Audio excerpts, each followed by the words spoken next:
Hello friends, welcome back to my YouTube channel to be an IAS। तो हमने UP PCS का pre cum mains integrated study plan पिछले video में discuss किया था। तो उसमें मैंने आपको टास्क दिया था कि सिलेबस को एनालाइज करिए, उसके बाद हम लोग नेक्स्ट वीडियो लेकर के आएंगे। तो आज उसी की सीरीज़ में नेक्स्ट वीडियो है। तो सबसे पहले इसमें यही बात है कि सिलेबस आप लोगों ने एनालाइज किया या नहीं किया।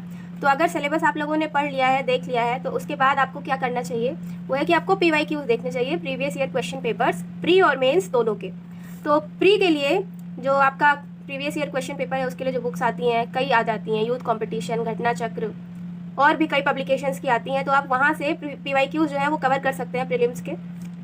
और मेंस के लिए जो PYQs हैं वो घटना चक्र से, यूथ कंपटीशन की बुक है, ध्येय की भी आती है, दिशा की भी आती है। 6 साल की, 18 से लेकर के 23 तक, मीन्स जब से ये पैटर्न चेंज हुआ है तब से आपका 6 साल का मेंस का PYQ पता होना चाहिए कि किस बेस पे क्वेश्चंस पूछे गए हैं। जैसा कि पेपर 5 और 6 जो है ये अभी लास्ट ईयर से ही 2023 से ही ऐड किया गया है। तो इसके लिए जो बुक आई है वो है राकेश सारस्वत की। ये बुक जो है, एक तो ये है राकेश सारस्वत, कॉम्प्रिहेंसिव स्टडी है इसका। पेपर 5 और 6 के लिए ये एक अच्छी बुक साबित हो सकती है। अगर आप लोगों के पास कोई दूसरी बुक है तो आप उससे भी पढ़ सकते हैं, इससे ज़्यादा कुछ फर्क नहीं पड़ने वाला है। लगभग चीज़ें सेम रहेंगी, 6-7 पॉइंट सारी बुक्स में मिल जाएंगे। बाकी 2-3 पॉइंट्स के लिए आपको थोड़ी मेहनत करनी पड़ेगी हर टॉपिक के लिए। तो ये बुक भी अच्छी है। बाकी अगर आपके पास ध्येय की है या दृष्टि की है तो आप उसे भी पढ़ सकते हैं। ऐसा कोई इसमें वो नहीं है कि सिर्फ इसी बुक को फॉलो करना है। PW वाले भी अपनी एक बुक निकाले हुए हैं, तो उसमें से भी आप देख सकते हैं। जो बुक भी आपके पास हो, जो आपको सुटेबल लगे, उसके अकॉर्डिंग आप प्रिपरेशन अपनी जारी रख सकते हैं। तो ये तो रही PYQs की बात। आगे अब PYQs आपने कवर कर लिए, तो उसके नोट्स कैसे बनाने हैं। तो अपने नोट्स बनाइए, शॉर्ट नोट्स बनाइए। और आपने सिलेबस देखा होगा, तो सिलेबस में क्या है कि टॉपिक्स दिए हुए हैं कुछ, जैसे कि इसमें है सिलेबस के जो टॉपिक्स हैं हर पेपर के। जैसे GS पेपर 1 है, तो इसमें जैसे पेपर 1 में दिया है history of Indian culture will cover the salient aspects of art forms, literature and architecture from ancient to modern times. तो इसके बारे में आप अपना 1 पेज का नोट्स बना लीजिए। ऐसे ही आपको हर टॉपिक का करना है 1 पेज, यानी कि एक ये पेज और इसके पीछे वाला। तो हर टॉपिक, जितने भी टॉपिक सिलेबस में दिए हैं, 1-1 पेज का अगर आपके पास नोट्स प्रिपेयर रहेगा तो आपको रिवीजन करने में बहुत ज़्यादा इजी हो जाएगा। और आप उसमें अपने तरफ से एड ऑन्स कर सकते हैं। जिस तरह से आपकी स्टडीज़ जब कॉम्प्रिहेंसिव होती जाएंगी तो आपके नोट्स भी कॉम्प्रिहेंसिव होते जाएंगे।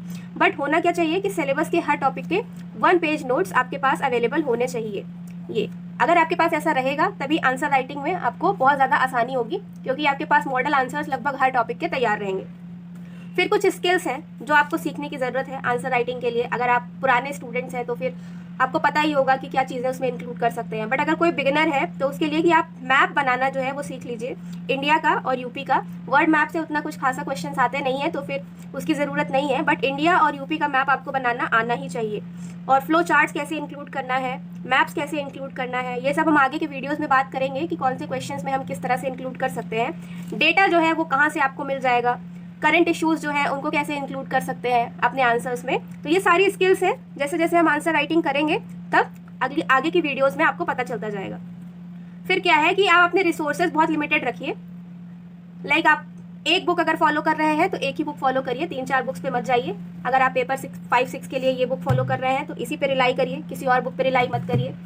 अगर आपके पास प्रीवियस ईयर क्वेश्चंस की इस तरह की कोई बुक है, मेरे पास दिशा की है, आपके पास किसी भी पब्लिकेशन की हो, आप उस पर रिलाई कर सकते हैं। तो एक ही बुक पे जाइए, इन्फॉर्मेशन लगभग सेम मिल जाएंगी आपको। बाकी 2-3 पॉइंट्स के लिए इधर उधर से आपको हेल्प लेनी पड़ेगी। तो ज़्यादा इधर उधर रिसोर्सेज पे मत जाइए, ज़्यादा रिवीजन कीजिए, एक बुक को कई बार पढ़िए। तो ये की टू सक्सेस है आपका, लेस रिसोर्स मोर रिविजन। फिर आपको क्या करना है, आपकी स्ट्रेटेजी क्या होनी चाहिए अभी जो आप स्टार्ट कर रहे हैं, 1 ऐसे हर वीक लिखना ही है। PYQs से आप टॉपिक्स उठा लीजिए, अगर आप कर रहे हैं तो वहाँ से 1 ऐसे हर हफ्ते अभी लिखना चालू कर दीजिए। वंस डन विद PYQ, जब आपका PYQ हो जाए, जैसे कि मैंने पहले बता दिया, topic wise notes start answer writing. जब टॉपिक वाइज नोट्स हो जाए और PYQ हो जाए तब आप आंसर राइटिंग स्टार्ट कर सकते हैं क्वेश्चंस की। और आंसर राइटिंग के लिए भी बुक्स बताई जाएगी आगे कि कौन सी बुक्स आप ले सकते हैं। घटना चक्र की अच्छी बुक्स आती हैं, हर पेपर की आती है, पेपर 1 से 6 तक। उसमें उन्होंने मॉडल आंसर्स भी दिए होते हैं और क्वेश्चंस भी दिए होते हैं, तो आप वहाँ से कवर कर सकते हैं। प्रीलिम्स के लिए आपको क्या करना है, तो जो चीज़ें आपको याद हो जा रही हैं वो तो बहुत अच्छी बात है, लेकिन जो चीज़ें नहीं याद हो रही हैं उसके लिए आपको ट्रिक्स बनानी पड़ेंगी, निमोनिक्स बनानी पड़ेंगी, माइंड मैप बनाना पड़ेगा, तब आपको ये चीज़ें क्लियर हो जाएंगी।